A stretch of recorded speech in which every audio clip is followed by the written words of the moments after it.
दिवाली का त्योहार अब करीब है। दिवाली को देवी लक्ष्मी का त्योहार भी माना जाता है और इसीलिए इस दिन मां लक्ष्मी की पूजा की जाती है। रुपए, पैसे और समृद्धि को लक्ष्मी का रूप माना जाता है। आपने इस लक्ष्मी यानी पैसे के कई रूप देखे होंगे अभी तक, जैसे भारतीय रुपए, अमेरिकी डॉलर्स, ब्रिटिश पाउंड, जापानी येन और यूरोप का यूरो। ये तमाम करेंसीज लक्ष्मी का ही रूप है। इनमें से ज्यादातर करेंसीज कागज से बनी होती हैं, जिन्हें आप अपनी आंखों से देख सकते हैं, अपनी जेब में रख सकते हैं और इन्हें छूकर महसूस भी कर सकते हैं।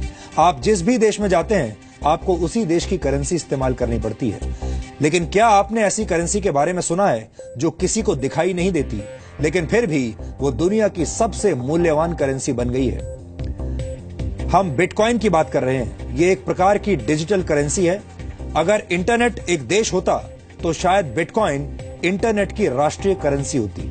हो सकता है कि बिटकॉइन के बारे में आप में से बहुत सारे लोगों ने नहीं सुना होगा, और जिन्होंने सुना भी होगा उनमें से भी बहुत सारे लोग ये नहीं जानते होंगे कि ये कैसे काम करती है, बिटकॉइन होता क्या है। इसलिए आज हमने तय किया है कि हम दुनिया की सबसे मूल्यवान करेंसी का विश्लेषण आपके लिए करेंगे, क्योंकि इस करेंसी के एक सिक्के की कीमत आज की तारीख में करीब 45,000 रुपए है। यह अलग बात है कि यह सिक्का किसी को दिखाई नहीं देता, क्योंकि ये एक तरह का डिजिटल सिक्का है। आज हमने इस खबर के विश्लेषण का फैसला इसलिए भी किया है क्योंकि दुनिया में पहली बार बिटकॉइन के रूप में हुए लेन देन को एक भारतीय एजेंसी फ्रीज करने की तैयारी कर रही है। बिटकॉइंस का इस्तेमाल करके ड्रग तस्करों ने पैसे का लेन देन शुरू कर दिया है और अब इस लेन देन की रकम में से करीब 500 बिटकॉइंस को फ्रीज करने की तैयारी भारत के नारकोटिक्स कंट्रोल ब्यूरो ने कर ली है। हम आपको बता दें कि एक बिटकॉइन की आज की कीमत 45,000 रुपए है। इस हिसाब से जब्त की जाने वाली रकम होगी करीब 2 करोड़ 25 लाख रुपए। आप ये जानना चाह रहे होंगे कि आखिर ये बिटकॉइन है क्या, ये कैसे काम करता है और क्यों दुनिया भर के लोग बिटकॉइंस खरीदना चाहते हैं। हम इन सभी सवालों के जवाब आज आपको देंगे। बिटकॉइन दुनिया की पहली डिसेंट्रलाइज्ड क्रिप्टो करेंसी है जो खासतौर पर डिजिटल दुनिया के लिए बनाई गई है। बिटकॉइन का इस्तेमाल पूरी दुनिया में कभी भी और कहीं भी किया जा सकता है। बिटकॉइन के जरिए कोई भी व्यक्ति दुनिया में किसी भी दूसरे व्यक्ति को रकम भेज सकता है, पैसा भेज सकता है। और सबसे बड़ी बात यह है कि इसके लिए किसी बैंक या थर्ड पार्टी एजेंसी की मदद नहीं लेनी पड़ती। यानी आप जो भी पैसा किसी को भेजना चाहते हैं, उस पैसे को सीधे अपने बिटकॉइन वॉलेट से दूसरे व्यक्ति के बिटकॉइन वॉलेट में ट्रांसफर कर सकते हैं। इस तरह से पैसा ट्रांसफर करने पर आपको सिर्फ 2.5 सेंट यानी करीब 1 रुपए 67 पैसे की फीस देनी होती है, जो कि बहुत ही कम है, मामूली है। दुनिया भर में इस वक्त लाखों लोग साधारण करेंसी की जगह बिटकॉइन का इस्तेमाल कर रहे हैं। अभी दुनिया में पैसों के कानूनी लेन देन के लिए बैंक्स का इस्तेमाल करना पड़ता है। यहां तक कि किसी देश में कितनी करेंसी का सर्कुलेशन होगा, ये भी बैंक और वहां की सरकारें तय करती हैं। लेकिन बिटकॉइन एक ऐसी व्यवस्था है जिस पर किसी एजेंसी, बैंक या सरकार का नियंत्रण नहीं है। बिटकॉइन के तहत लेन देन सीधे 2 लोगों के बीच होता है। ये लेन देन, आर्थिक लेन देन, पूरी तरह से एनक्रिप्टेड होता है, यानी ये पैसों के लेन देन का एक सुरक्षित और सुपर फास्ट तरीका है। लेकिन इस आर्थिक लेन देन की प्रक्रिया में आपके वॉलेट में नोट्स नहीं आते, करेंसी नहीं आती, बल्कि कुछ डिजिटल कोड्स आते हैं और यही कोड्स आप तक पहुंची हुई रकम होती है। अब आपको बताते हैं कि बिटकॉइन की अर्थव्यवस्था कैसे काम करती है। 5 वर्ष पहले तक एक बिटकॉइन सिर्फ 6 रुपए का था, लेकिन आज एक बिटकॉइन 45,000 रुपए का हो गया है। बिटकॉइन की शुरुआत आज से 7 वर्ष पहले 3 जनवरी 2009 को सतोशी नाकामोतो नाम के एक प्रोग्रामर ने की थी। लेकिन हम आपको बता दें कि सतोशी नाकामोतो कौन है, ये आज तक किसी को नहीं पता। हालांकि अलग अलग वक्त पर अलग अलग लोग सतोशी नाकामोतो होने का दावा करते रहे हैं, लेकिन बिटकॉइन के असली जनक के बारे में अभी भी किसी के पास कोई पुख्ता जानकारी नहीं है। सतोशी नाकामोतो ने जब बिटकॉइन की शुरुआत की थी, तब उनका मकसद इसे करेंसी में बदलना नहीं था, बल्कि ऐसा सिर्फ ये साबित करने के लिए किया गया था कि बिना किसी थर्ड पार्टी की मदद के भी आर्थिक लेन देन किया जा सकता है, यानी ये सीधे 2 लोगों के बीच भी संभव है। 22 मई 2010 को पहली बार एक पिज्जा के बदले 10,000 बिटकॉइन देने की पेशकश की गई थी। यानी तब एक बिटकॉइन की कीमत सिर्फ 10 सेंट थी या 10 सेंट से भी कम थी। लेकिन आज बिटकॉइन की कीमत कई हजार गुना बढ़ चुकी है। बिटकॉइन के प्रचलन में आने के बाद ज्यादा से ज्यादा लोग अब इसे खरीदने की कोशिश करने लगे हैं और बिटकॉइन की कीमत लगातार बढ़ती जा रही है।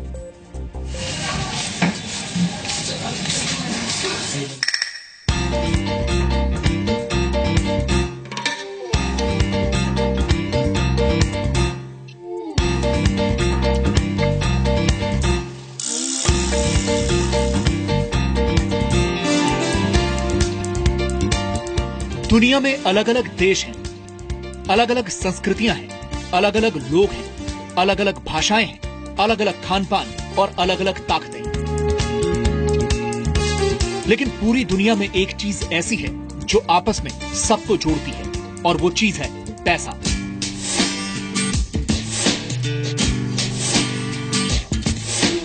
आज लगभग हर काम के लिए पैसों की जरूरत पड़ती है, चाहे वो खाना खरीदना हो, पानी खरीदना, घर खरीदना, हथियार खरीदना, यानी हर चीज के लिए पैसों की जरूरत होती है।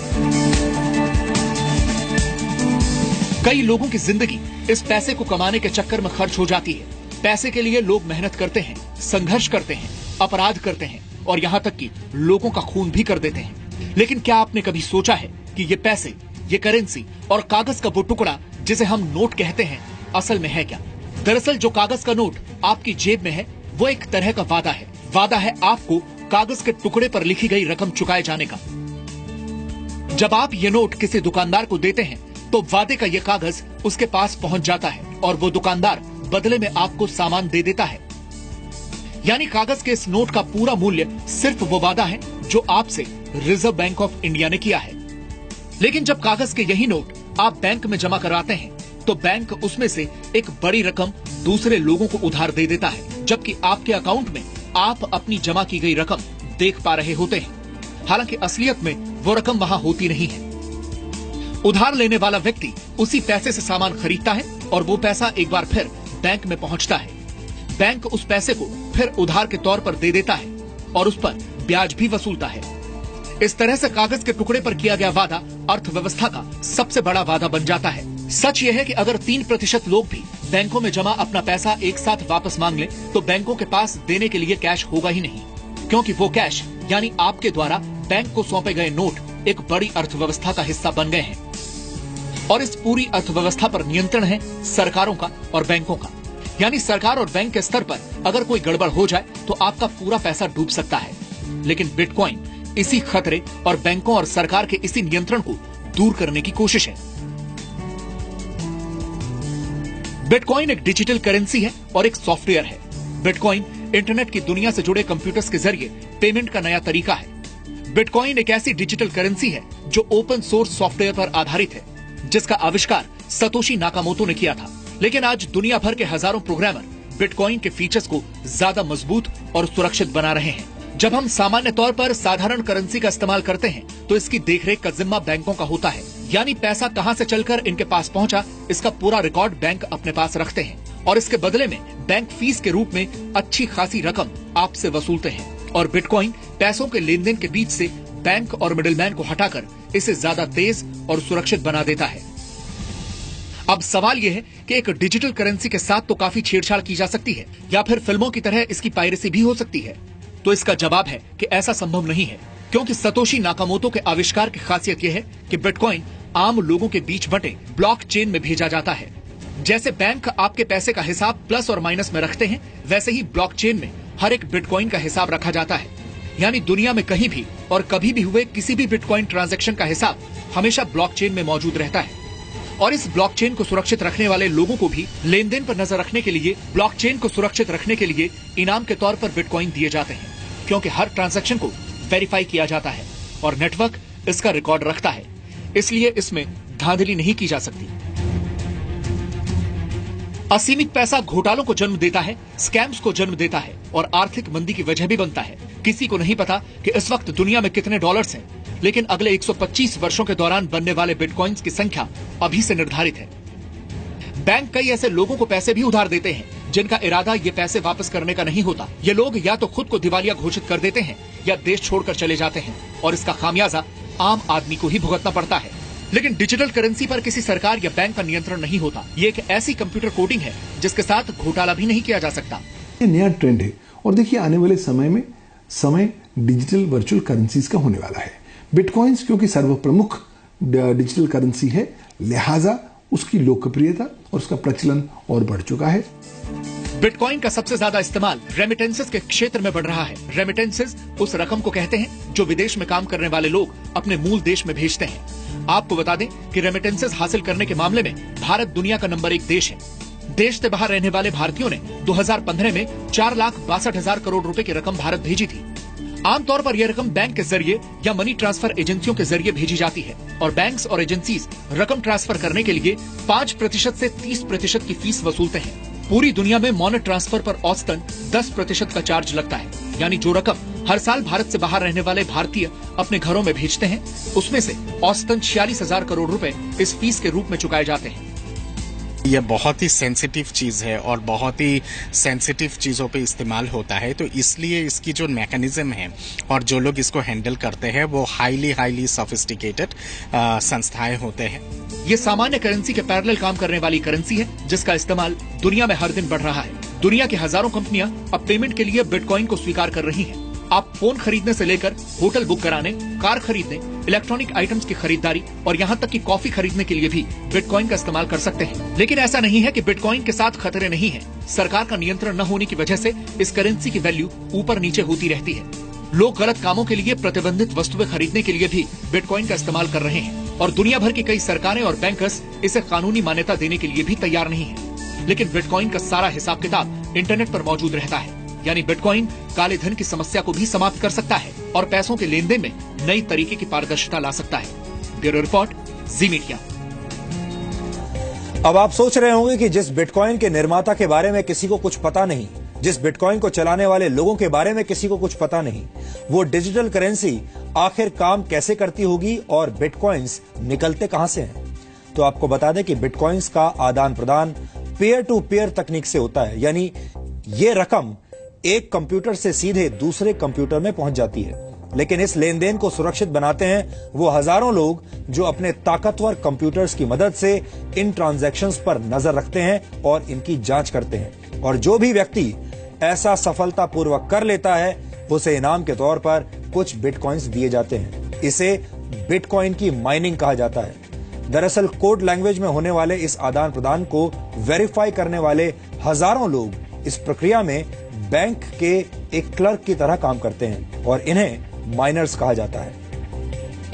ये लोग ट्रांजैक्शंस पर नजर रखते हैं ताकि इसका गलत इस्तेमाल ना हो, लेकिन इस प्रक्रिया को पूरी करने के लिए इन माइनर्स को एक मैथमेटिकल प्रॉब्लम हल करनी होती है। जो माइनर जितनी जल्दी ये प्रॉब्लम सॉल्व कर लेता है उसे प्रॉब्लम सॉल्व करने के बदले में करीब 12.5 बिटकॉइंस मिलते हैं और इस तरह से बिटकॉइंस डिजिटल बाजार में आ जाते हैं। लेकिन बिटकॉइन की अर्थव्यवस्था का निर्माण इस तरह से किया गया है कि एक निश्चित समय के बाद बिटकॉइंस की संख्या घटकर आधी रह जाती है। शुरुआत में एक ब्लॉक से 50 बिटकॉइंस निकला करते थे।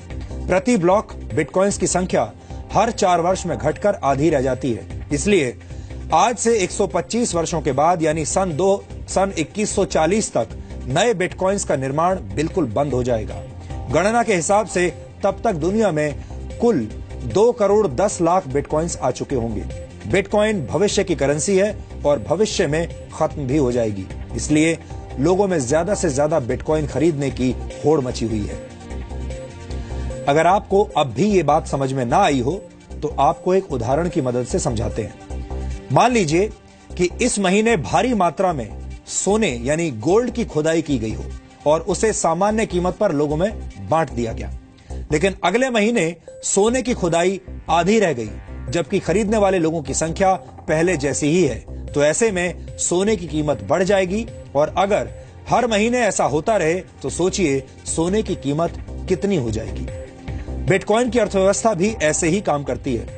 लोगों को पता है कि बिटकॉइंस की संख्या लगातार कम होती जा रही है, इसलिए इसकी कीमत लगातार बढ़ती जा रही है। ये डिमांड और सप्लाई का सामान्य फॉर्मूला है।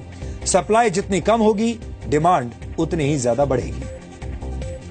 भारत में सन 2015 में एक बिटकॉइन की कीमत 14,000 रुपए थी, जबकि मई 2016 में यह बढ़कर 30,000 रुपए प्रति बिटकॉइन हो गई और आज के रेट के हिसाब से एक बिटकॉइन की कीमत करीब 45,000 रुपए है। एक अनुमान के मुताबिक सन 2018 तक एक बिटकॉइन की कीमत करीब $10,000 तक जा सकती है, यानी आज के करेंसी रेट के हिसाब से 6,68,000 रुपए।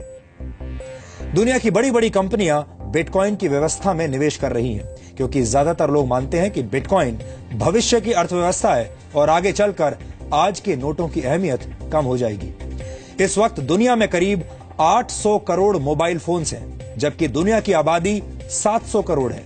इसके उलट अभी भी दुनिया में 200 करोड़ लोग ऐसे हैं जिनके पास कोई बैंक अकाउंट नहीं है, यानी वो सभी लोग जिनके पास मोबाइल फोन्स हैं अगर बिटकॉइन का इस्तेमाल करने लगे तो ये दुनिया की सबसे बड़ी बैंकिंग प्रणाली बन जाएगी, और वो भी एक ऐसी बैंकिंग प्रणाली जिसमें किसी भी सरकार या किसी वित्तीय संस्थान का दखल नहीं होगा।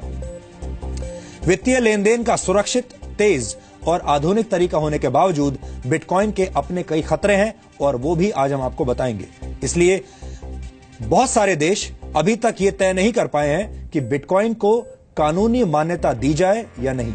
इसके अलावा एन्क्रिप्टेड होने की वजह से ड्रग्स और हथियारों की तस्करी करने वाले माफिया और दूसरे आपराधिक तत्व भी वित्तीय लेन देन के लिए बिटकॉइंस का इस्तेमाल कर रहे हैं, जो कि खतरनाक है। बिटकॉइंस का बढ़ता इस्तेमाल देखकर कहा जा सकता है कि आने वाले कुछ वर्षों में दिवाली की शाम को होने वाली लक्ष्मी पूजन का तरीका भी हो सकता है बदल जाए और तब शायद लोग अपने कंप्यूटर्स और मोबाइल फोन्स पर बिटकॉइन के वॉलपेपर्स लगाकर उसकी पूजा करने लगे।